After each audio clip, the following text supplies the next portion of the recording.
Salut tout le monde, bienvenue sur ce nouvel épisode de The Trick Play. Alors, toujours dans la série des TT Profils, on commence un peu à scouter les joueurs dans un processus, en vue du processus de draft. On va parler aujourd'hui du Shrine Bowl, le bowl qui s'est déroulé cette nuit, donc c'est fini là ce matin à 5h. Match qui s'est déroulé à la Legend Stadium, le stade des Raiders à Las Vegas dans le Nevada. Alors, c'est un bowl, alors ça c'est juste à noter, hein, c'est pour que vous le sachiez, c'est à noter que ce bowl avait pour but caritatif de soulever de l'argent pour les enfants hospitalisés. Voilà. Au niveau des head coach, pour la East Team, on avait Danton Lynn des Baltimore Ravens, et au niveau de la West Team, on avait Marcus Brady des Colts d'Indianapolis. On avait aussi pas mal de coachs de position des Commanders, maintenant, des Colts et des Browns et des Ravens. Il y en avait aussi des Panthers, je crois. Pareil, pas de suspense pour le score. Score de 25-24 comme le bowl précédent. Gagné par la team West. Alors, on va passer très rapidement au top de ce bowl. On va commencer par Jack Coan, le quarterback de Notre-Dame, qui a été quasiment parfait sur le carton qu'il a joué. Il sort une fiche de stats à 10 passes complétées sur 13, 91 yards et 1 TD. Il a très bien drivé son équipe, a montré de très bonnes lectures, a toujours fait les bons choix de lancer. Il a montré toutes ses capacités de game manager, mais aussi qu'il pouvait se montrer clutch en red zone. On a vu en fait une autre image que le Coan de Notre-Dame qui était très bridé. Je vais pas m'attarder dessus, je vous invite à aller voir mon tweet sur Jack Coan et Brian Kelly. Vous comprendrez. Mais une très très belle performance qui peut-être s'assure d'être drafté, peut-être, ou en tout cas qui montre aux équipes NFL qui peut être un bon QB remplaçant en NFL. On va parler d'un autre QB qui a été MVP d'ailleurs de ce bowl. C'est E.J. Perry de l'université de Brown, qui est en conférence Ivy. C'est là où on retrouve un peu les fameuses Harvard ou Yale, donc vous connaissez sûrement. E.J. il a complètement changé la face de son équipe qui était complètement dépassée en attaque. Je vais revenir un peu après dessus tout à l'heure quand je parlerai du QB qui a joué sur la première mi-temps. Il nous sort un 13 sur 18, 241 yards, 3 TD, donc en une mi-temps, donc sur la deuxième mi-temps, et il finit donc MVP de ce match. Lui, c'était un transfert de Boston College à la base. Il a envoyé en deux saisons aux Bears, 6 milliards, 45 TD, 27 inter et plus de milliards à la course pour 15 TD. Il a pas trop montré hier cette nuit sa capacité de double menace, mais je trouve qu'il a très bien drivé son équipe. Il a envoyé des passes assez précises, des bons placements de balles. Il a réussi à trouver notamment, on y reviendra un peu tout à l'heure, mais Samori Touré. Il a vraiment globalement changé la phase de son équipe. On est passé d'une équipe complètement morte qui se faisait marcher dessus à une équipe qui est revenue à un point du match. Donc une très belle performance il s'assure peut-être lui aussi une place en... Peut-être pas drafté, mais peut-être plus en undrafted free agent. C'est déjà très bien, il faut pas négliger ça. Ça lui permettra de montrer ce qu'il sait faire. Donc on va parler du coup de Samori Touré, le grand receveur de Nebraska, qui avait joué ses 2 premières saisons à Montana. Il a été très bon dans ce 4e quart-temps. Il nous sort un beau spin move sur Chase Lucas, le cornerback d'Arizona State, sur un tracé flat dans les 10 derniers yards pour un TD. Il nous sort un autre TD avec un très bon double move sur son vis-à-vis qui était Kyler Michael de UNC. On va en parler de lui aussi dans les flops. Il a sûrement marqué beaucoup de points sur ce bowl. Lui qui avait déjà une cote qui lui permettait d'être drafté sûrement aussi 7e tour. Donc très intéressant Samori Touré. Parce que c'est un 6'3 de mémoire, mais il est très athlétique. Vraiment, je vous invite à voir son spin move sur Chase Lucas. C'est magnifique.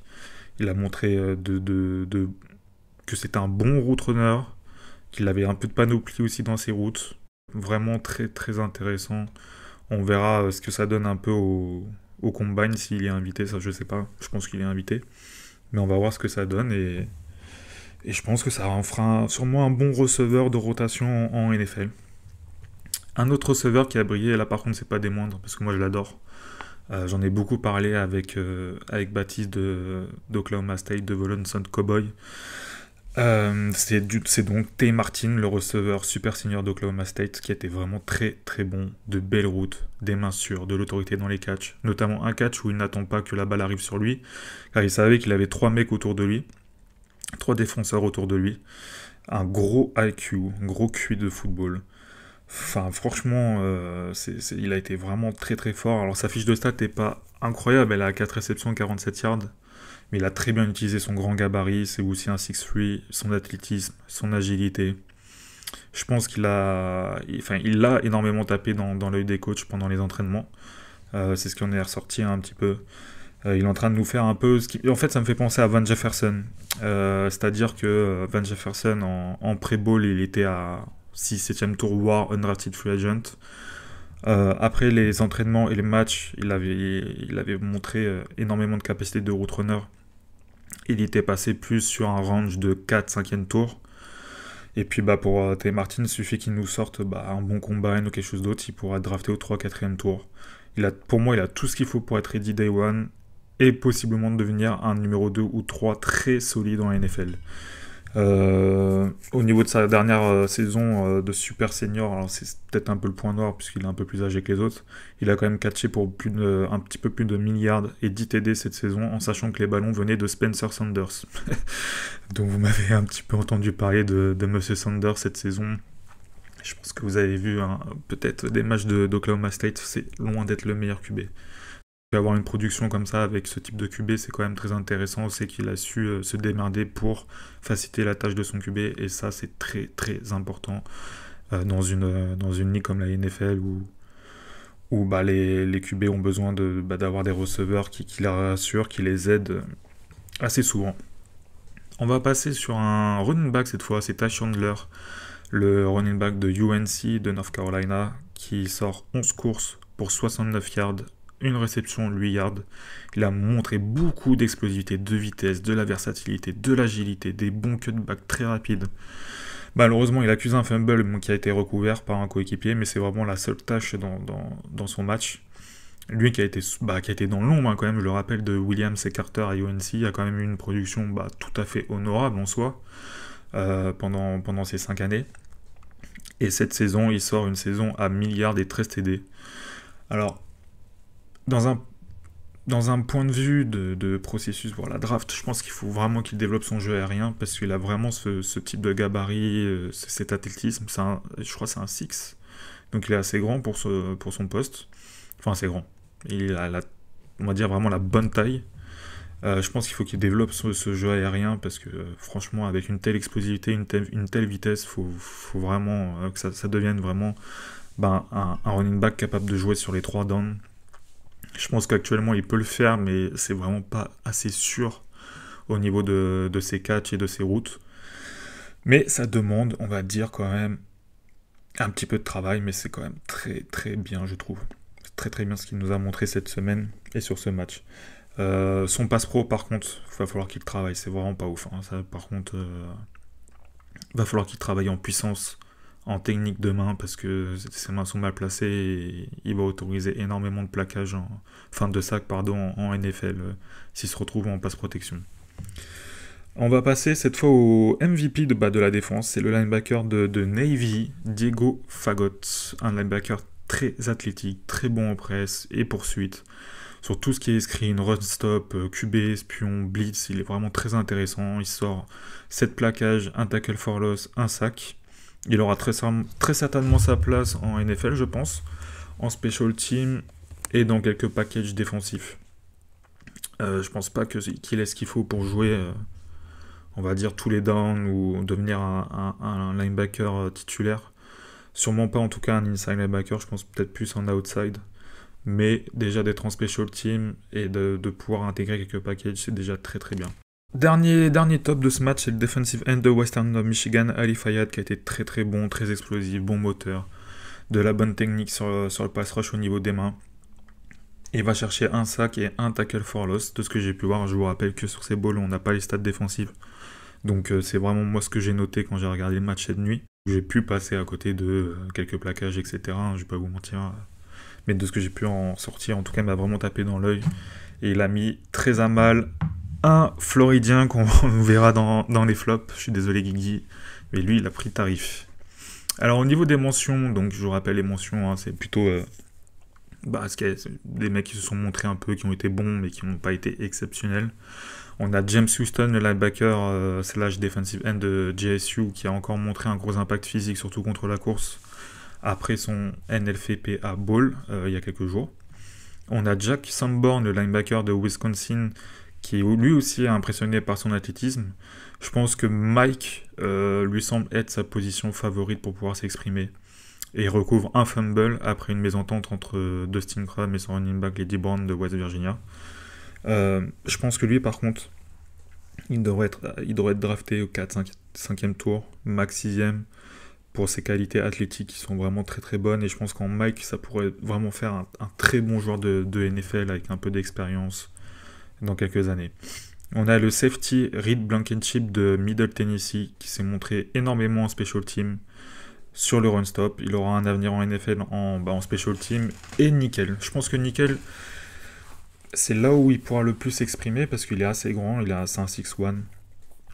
Et à Middle Tennessee, parce que j'avais regardé quelques matchs de Middle Tennessee il y a 2 ans, notamment c'était pour un QB Oshi, finalement qui est nul.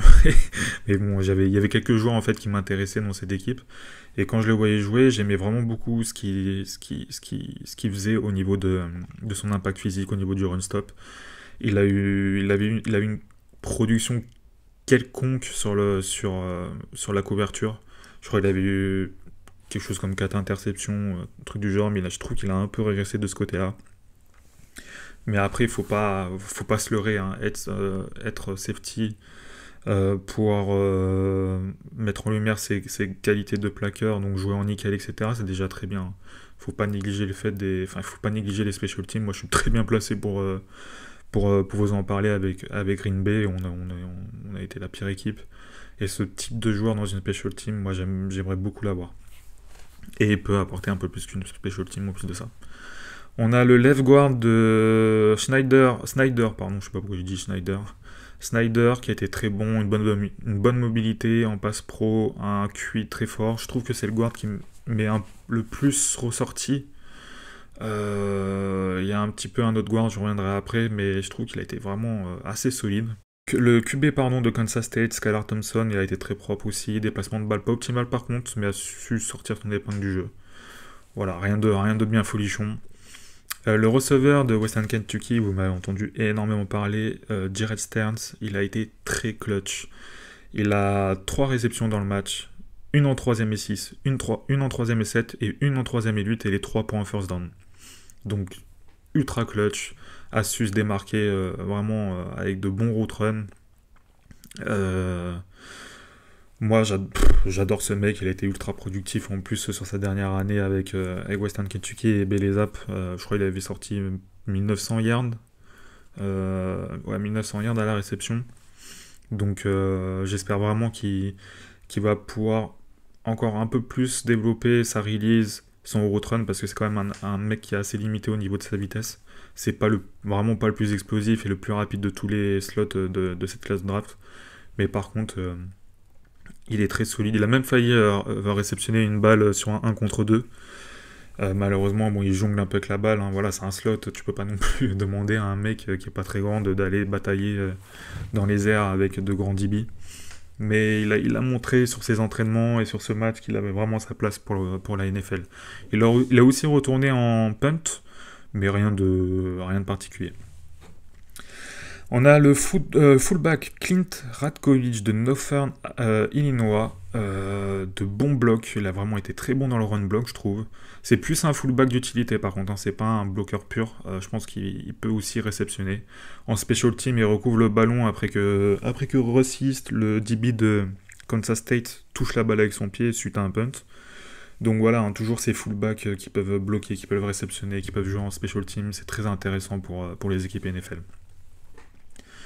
On va passer maintenant au tight end Jelani Woods, 3 réceptions, 30 yards, 1 TD. C'est un monstre athlétique de plus de 2 mètres. Le mec, c'est une montagne. Il a montré tous ses skills au niveau du jeu aérien. En special team, sur un inside kick bien tapé en plus de ça. Il rattrape la balle à une main. C'était très impressionnant. Il fait plutôt un bon match dans l'ensemble. Par contre, il va falloir qu'il développe son jeu sur le run block. Il va falloir que ça bloque beaucoup mieux, que ça place beaucoup mieux ses mains. Mais si on cherche plutôt un tight end qu'on inclut sur vraiment des jeux pour la passe, je pense qu'il pourra être facilement drafté en fin de draft, 5, 6, 7e tour. Je pense qu'il a de quoi faire. Il a montré des belles mains. Il me semble qu'il accuse pas un fumble, mais ou si un fumble, je crois, en début de match. Mais je me rappelle plus, je l'avais pas noté, mais là, ça vient de me passer dans ma tête. Mais je veux dire, globalement, même sinon, dans ces années de college, il a pas montré comme quoi c'était un joueur à problème au niveau de la protection du ballon. Donc voilà pour le tight end de West Virginia. De Virginia, pardon, de UVA. Tyquan Thornton, le receveur de Baylor, dont j'attendais énormément suite au départ de Denzel Mims. Bon, malheureusement, hein, comme vous savez, Baylor, ils ont dû avoir une année d'adaptation.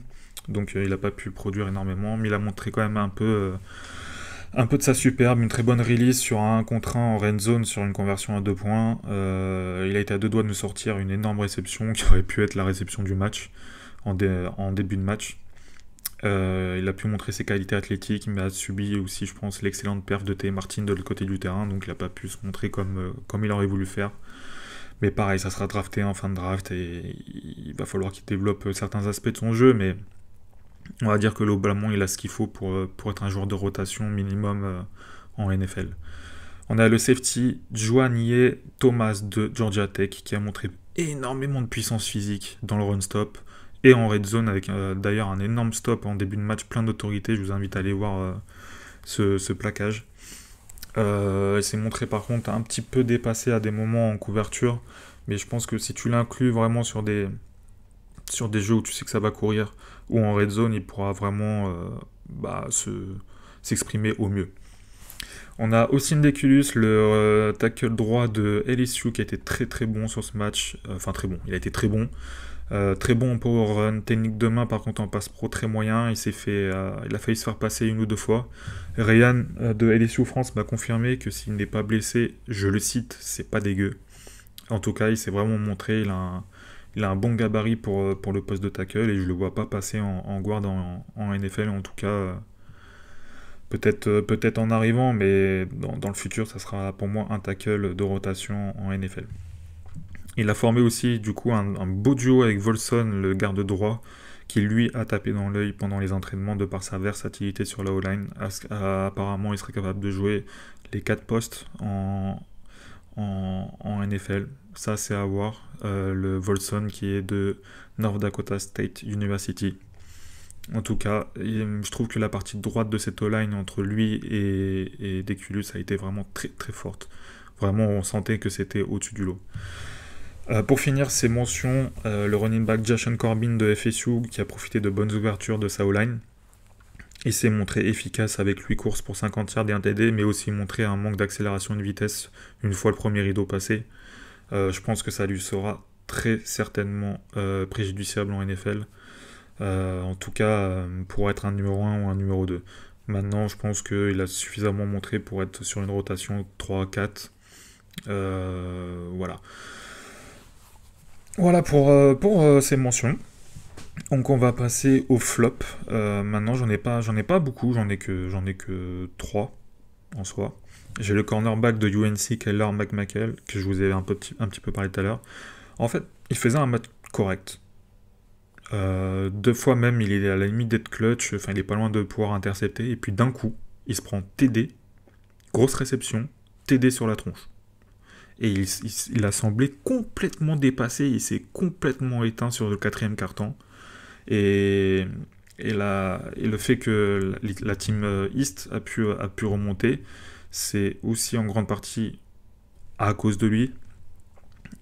Entre guillemets, je fais les gestes devant moi, mais vous ne me voyez pas. Entre guillemets, à cause de lui. Il a vraiment pris de tarif. Et là, par contre, je pense qu'il a perdu énormément de points en vue de la draft. On a le tackle Delance de Florida qui a été en difficulté. False start, maltraité par Ali Fayad, s'est fait bouffer physiquement et n'a pas montré une grande adaptation, un QI qui m'a laissé un peu à désirer. J'ai pas trouvé qu'il a été très intelligent sur certaines phases. Puis globalement, ouais, assez dépassé. Donc lui, il a pas marqué des points non plus. Je pense pas que ça suffise ce qu'il a montré pour être drafté en fin de draft. Je pense que ça sera de l'undrafted free agent, mais je pense même pas qu'il ait de quoi intégrer une équipe NFL honnêtement. Et on va finir par le quarterback de Kent State, Dustin Crum. Il a montré sa capacité à courir et quelques lancers, mais c'était vraiment pas suffisant. Je veux pas l'accabler, donc je vais pas remettre la faute vraiment totalement sur lui, car je connais pas les jeux qui étaient appelés, mais 2 fois il y a une mésentente avec son running back Lady Brown, dont une fois dans leur maillard et ça provoque une perte de balle et ensuite un TD. Et il subit aussi un mauvais snap de son centre, là par contre c'est pas de sa faute. Mais en tout cas ça a rendu qu'il a pas fait une bonne perf. Et puis surtout quand on voit comment E.J. Perry a changé la donne derrière, ça, à mon avis ça peut le faire mal à sa cote, lui qui aurait pu être drafté en fin de draft ou undrafted free agent. Je pense qu'il sera undrafted free agent parce qu'il a quand même ses capacités de coureur, c'est vraiment un dual threat. Il a aussi montré quand même je crois il complète que 3 passes, mais voilà, il a montré des choses. Maintenant, je pense que vraiment le fait que E.J. Perry a vraiment explosé derrière, ça lui a fait énormément de mal et je pense que les scouts vont peut-être rester sur ça, sur cette performance en ball quoi. Donc ça serait assez dommage pour lui. Donc voilà, j'en ai fini avec ce Shrine Ball. Encore un épisode assez court, hein. J'essaie de vous faire ça assez concis. C'est quand on est combien aujourd'hui? On est 4, c'est demain. Demain, il y a le Senior Bowl. Là, par contre, je pense qu'on passera sur un épisode vraiment un peu plus long parce qu'il faudra parler des entraînements. Et puis là, c'est des joueurs qui seront potentiellement plus sur des premiers tours, donc 1, 2, 3, 4. Donc voilà. Donc on se retrouve dans quelques jours pour le débrief du Senior Bowl. Salut tout le monde.